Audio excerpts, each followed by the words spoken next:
We're cutting your salary in half. Take it or leave it. My name is Mac Henderson, and I'm staring at Brett Morse as he slides this paper across his desk, like he's doing me some kind of favor. The measuring tape on my belt clicks against the metal chair when I lean forward.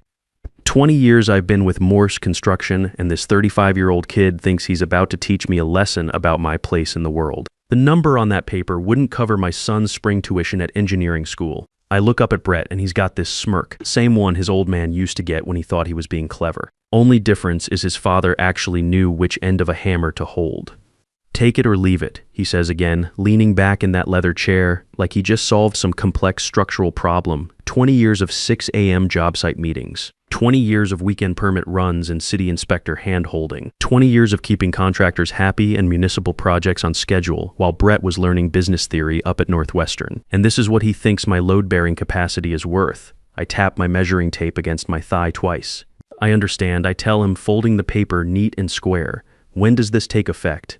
His smirk gets wider. Immediately. I nod. Perfect timing. Something shifts in his expression because that wasn't the reaction he was expecting from a guy who needs to keep his mortgage current and his boy in school.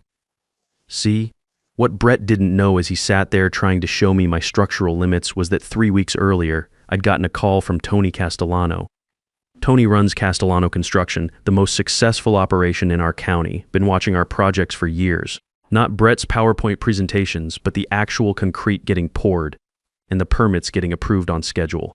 Mac, Tony had said when we met for coffee at the job site trailer, I need someone who understands that construction is built on handshakes, not just contracts. I'm expanding into municipal work, and I need a partner who knows how to keep city engineers happy and inspectors cooperative.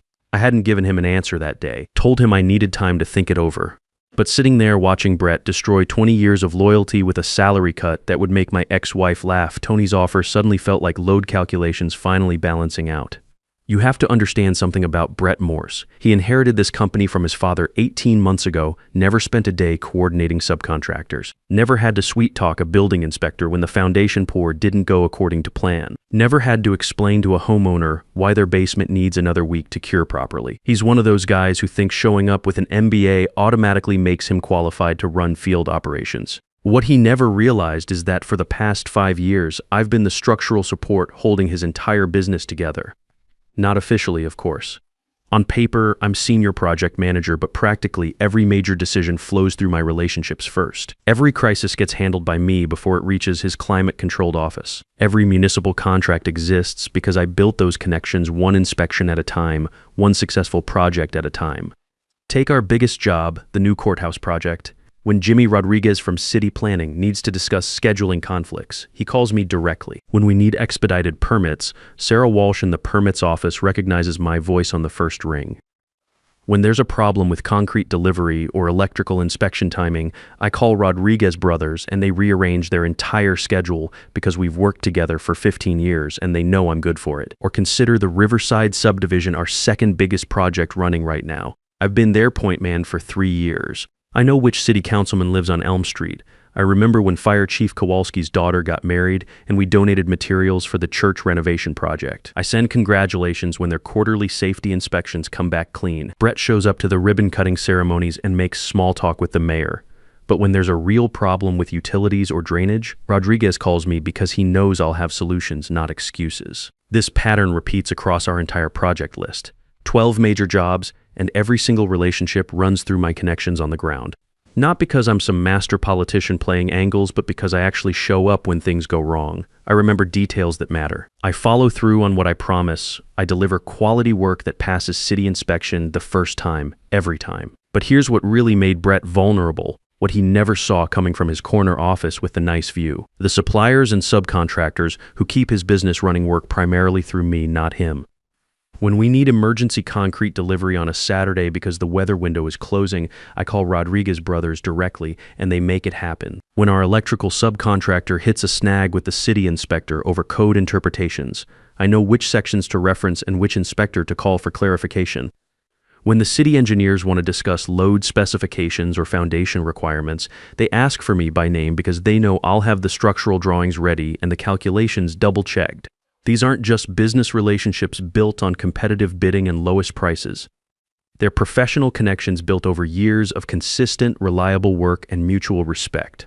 While Brett was playing golf with other MBA graduates and attending Chamber of Commerce dinners where he'd hand out business cards to people who'd forget him within a week, I was building a foundation of genuine professional trust based on competence and follow-through. Even his employees come to me when there's a real problem that needs solving.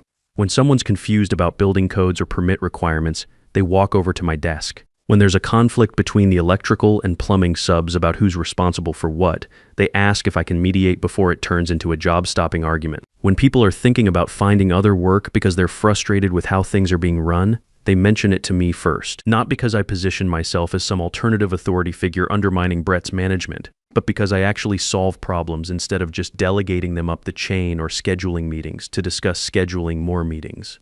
The week after my conversation with Tony, I started paying closer attention to exactly how much of Brett's business depended on my personal relationships and institutional knowledge. It was like checking the structural integrity of a building and discovering that one support beam was holding up the entire framework. I was copied on probably 95% of important communications with contractors and city officials.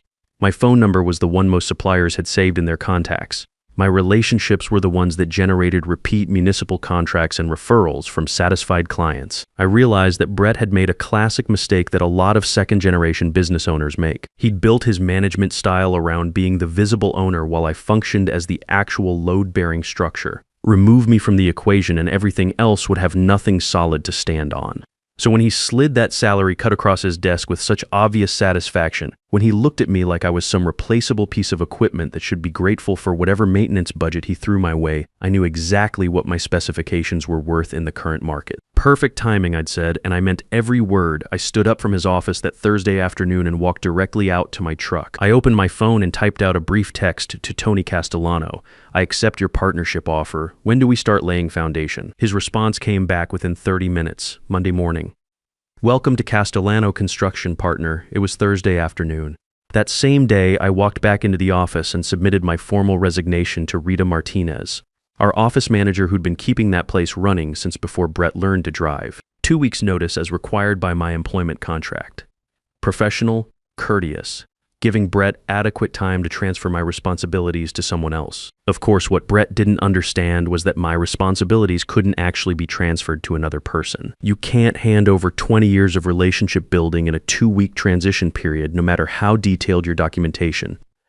When I told Brett I was leaving, he barely looked up from his computer screen where he was probably updating some spreadsheet that had nothing to do with actual job performance. Fine, he said, waving his hand like he was shooing away a fly. We'll manage the structural load without you. I almost laughed out loud. Almost. Instead, I spent my remaining 2 weeks being the most helpful departing employee in construction history. I documented every project I was managing with detailed timeline charts and contact information. I created comprehensive contractor profiles with job histories, billing preferences, and notes about their specific operational requirements. I wrote step-by-step guides for handling city permit processes, including which inspectors preferred morning appointments and which ones needed extra documentation for unusual situations. I organized my project files systematically and left clear instructions for whoever would be taking over my various responsibilities. What I didn't do, what I couldn't do, was transfer the actual relationships themselves, because you can't transfer trust that's been built over years of consistent performance. You can't document the fact that Jimmy Rodriguez fast-tracks my permit applications because I've never submitted incomplete paperwork or asked for special favors I hadn't earned. You can't write a manual explaining that Sarah Walsh calls me personally when there's going to be a problem with an inspection because she knows I'll handle it professionally instead of throwing a tantrum or trying to blame someone else. You can't hand over the respect I've earned from subcontractors who know that when I give them a completion timeline, the materials will be there when I promised, and the previous trades will have their work finished on schedule. On my last day, I cleaned out my desk while Brett was in some meeting with his accountant, probably trying to figure out how my departure would affect his quarterly projections. I took my personal items, my level, my hard hat, some photos of completed projects I was particularly proud of, and I left behind all the company property, all the project files, all the permit documentation. I wasn't stealing anything that belonged to Morse Construction. I was just no longer available to be the invisible infrastructure holding everything together. I shook hands with my coworkers, especially the guys who'd been there long enough to remember when Brett's father was still running day-to-day operations. I hugged Rita, who'd been keeping that office organized and functional since before Brett could spell construction. And I drove my truck out of that parking lot at exactly 500 on Friday afternoon, measuring tape clicking against my belt, one last time as I walked away from 20 years of unappreciated competence. Monday morning, I started my new position as Tony's partner at Castellano Construction. We'd structured the partnership agreement so I'd have equity ownership and decision-making authority from day one. Not just another employee title with extra responsibilities. My new office was in a double-wide trailer at the main equipment yard, with windows that looked out over actual machinery and material stockpiles instead of decorative landscaping designed to impress visitors who never got their boots dirty. By Tuesday, my old work phone number had been disconnected and forwarded to a generic voicemail system that nobody checked with any regularity. By Wednesday afternoon, things at Brett's company started getting interesting in ways he hadn't anticipated. Jimmy Rodriguez called the main office looking for me about a foundation inspection that needed to be rescheduled due to weather delays. The receptionist transferred him to Brett, who had no idea what project Jimmy was referring to, why the timing mattered, or what the inspection was supposed to cover. Jimmy hung up confused and called the county engineering department to ask if anyone knew what was happening with Morse Construction's scheduling coordination. Rodriguez brothers called Thursday morning with a question about concrete specifications for the courthouse expansion project. Brett took the call personally, trying to sound knowledgeable about structural requirements, but it became obvious within 10 minutes that he didn't understand the engineering specs his own company had submitted in their original bid. Rodriguez asked to speak with someone who was actually familiar with the technical details and load calculations. There wasn't anyone available who could answer those questions. By Friday of that first week, 4 more contractors had called with various questions and received similarly unhelpful responses. 2 suppliers called about delivery schedules that I would normally have coordinated based on project timelines and weather forecasts. The building inspector showed up for a scheduled foundation inspection that Brett had completely forgotten was happening, which resulted in a failed inspection and a 2-week delay while they scrambled to reschedule. I know all this because people started calling me directly. Not to complain about Brett exactly, but to ask if I knew what was happening over there and whether there was some kind of transition period they should be aware of. Jimmy Rodriguez tracked down my new number through the permits office and called to congratulate me on my partnership with Tony. "Mac, I don't know what's going on at your old place," he said, "but it's like they forgot how to coordinate projects. Nobody there seems to know what's happening with their own jobs anymore." I listened sympathetically but didn't offer any explanations or insights about internal operations. What was I supposed to say? That Brett had spent 18 months taking credit for work he couldn't actually perform himself. The second week was when the real structural problems started showing. One of their biggest suppliers, the concrete company I'd worked with for 12 years, called about an overdue payment that was affecting their cash flow. Brett apparently got defensive about their payment terms and suggested they should be more patient about money since they'd been doing business together for so long. The owner called me that afternoon. "Mac, I don't know what's happening over there, but that's not how we're used to handling business relationships. If this is how they want to operate going forward, we might need to reconsider our credit terms and delivery priorities." I maintain my professional boundaries completely. That sounds like a conversation you should have directly with them about your business policies. But of course, I also mentioned that my new company was looking for reliable concrete suppliers. And would he be interested in discussing potential partnership arrangements with Castellano Construction? This is where people sometimes misunderstand what happened next. I didn't sabotage Brett's business operations. I didn't steal his contractors or spread negative information about his company. I simply started building relationships in my new role the same way I'd always built relationships throughout my career, by being competent, reliable, and genuinely helpful to the people I worked with. When Jimmy Rodriguez mentioned he was getting frustrated with the lack of communication and coordination from Morse Construction, I listened. When he asked if Castellano Construction might be interested in submitting a proposal for the courthouse expansion phase, I said we'd be happy to have that conversation. When Rodriguez brothers mentioned they were having cash flow issues with late payments from their biggest client and needed to find more reliable business partners, I was honest about what we could offer in terms of payment terms and project scheduling. Within 3 weeks of leaving Brett's company, Tony and I had secured meetings with 6 different contractors who were getting increasingly frustrated with the service levels they were receiving from their current general contractor. Not because I actively recruited them away from existing relationships, but because they sought us out after their phone calls weren't getting returned promptly and their operational problems weren't getting resolved efficiently. The beautiful thing about building genuine professional relationships over many years is that people remember competence and reliability when they need it most.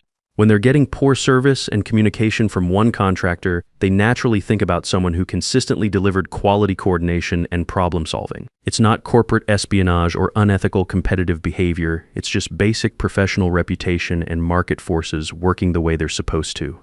By the end of my first month at Castellano Construction, we'd signed partnership agreements with 4 new subcontractors. All of them happened to be companies I'd worked successfully with for years. Companies that had grown frustrated with their current general contractor's inability to provide the level of coordination and communication they'd grown accustomed to receiving. The tipping point came when Rodriguez brothers made the decision to switch their primary partnership. Their owner called Brett personally to explain that they'd be moving their working relationship to a contractor who better understood their operational requirements and payment schedules. Brett apparently became aggressive and accusatory, suggesting they were being influenced by a former employee who was engaging in unethical competitive practices. Rodriguez called me that afternoon, actually laughing about the conversation. "Mac, that kid just proved exactly why we made the right decision about changing partnerships. He spent 15 minutes yelling at me about employee loyalty and competitive ethics, but he couldn't answer a single question about our actual project specifications or delivery requirements. It's like he never understood what we do or why his father's company hired us in the first place." That's when I finally understood what was really happening. Brett hadn't just lost me as an employee when I decided to leave.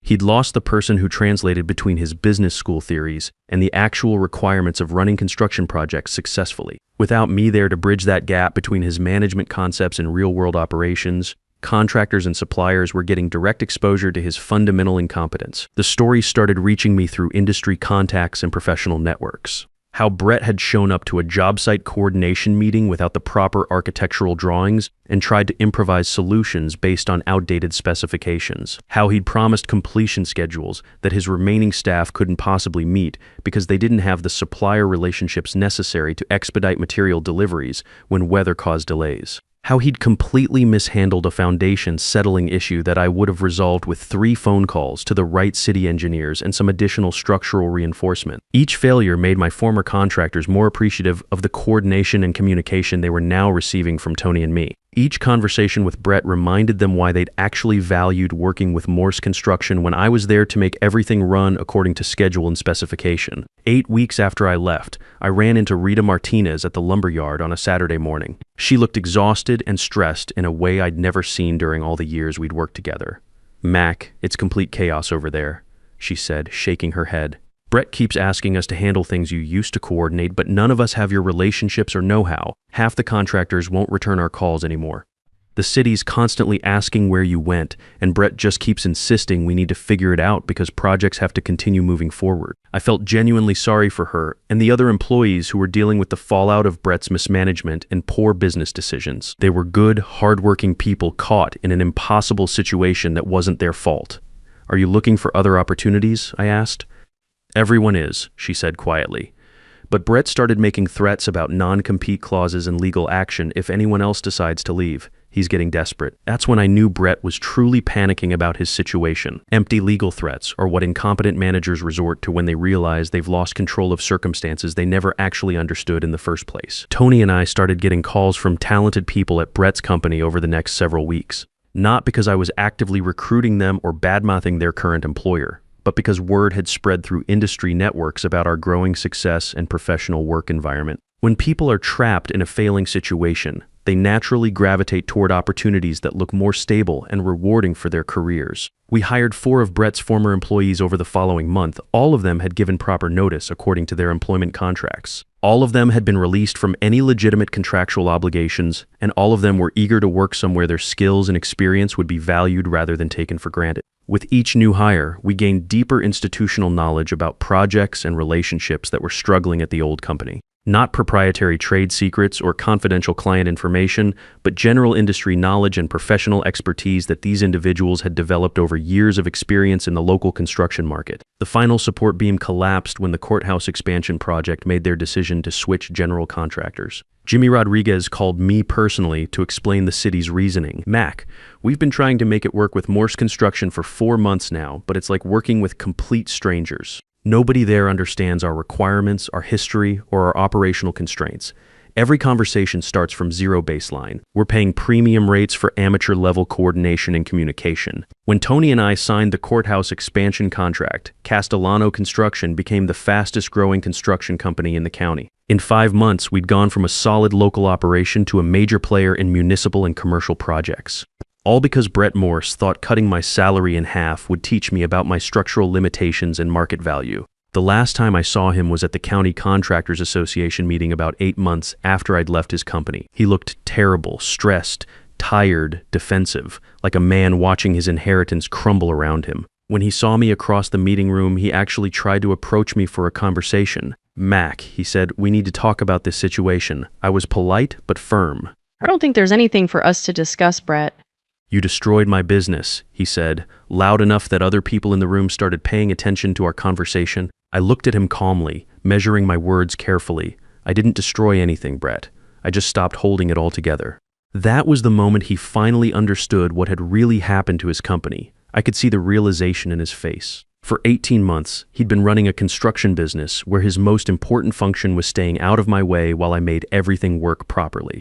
When he drove me away with his arrogance and disrespect, he lost the only person who'd been preventing his fundamental incompetence from becoming visible to contractors, suppliers, and municipal clients. He didn't lose his business because I sabotaged his operations. He lost it because he'd never actually been running it successfully in the first place. 6 months later, I heard through industry contacts that Brett had been forced to sell what remained of Morse Construction to pay outstanding debts and obligations. The company name that his father had built over 30 years disappeared entirely. The equipment went to auction. The remaining contracts were transferred to other local contractors at discounted rates. Today, 2 years later, Tony and I run a construction company with 28 employees and contracts extending into 4 counties.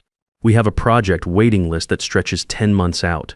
The County Business Journal named us Contractor of the Year. The State Contractors Association asked me to speak at their annual convention about relationship-based business development. But here's what I want you to understand about this whole story.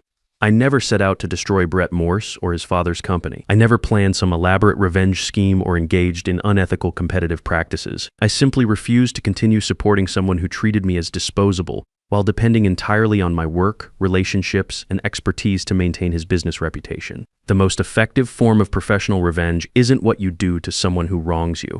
It's what happens when you stop doing everything for them that they never appreciated in the first place. If this story reached you, remember that your professional value isn't determined by how someone else treats you or compensates you. It's determined by what you choose to build when you finally decide you deserve better treatment and recognition. Don't let anyone convince you that your years of experience and competence are worth less than they offered you yesterday.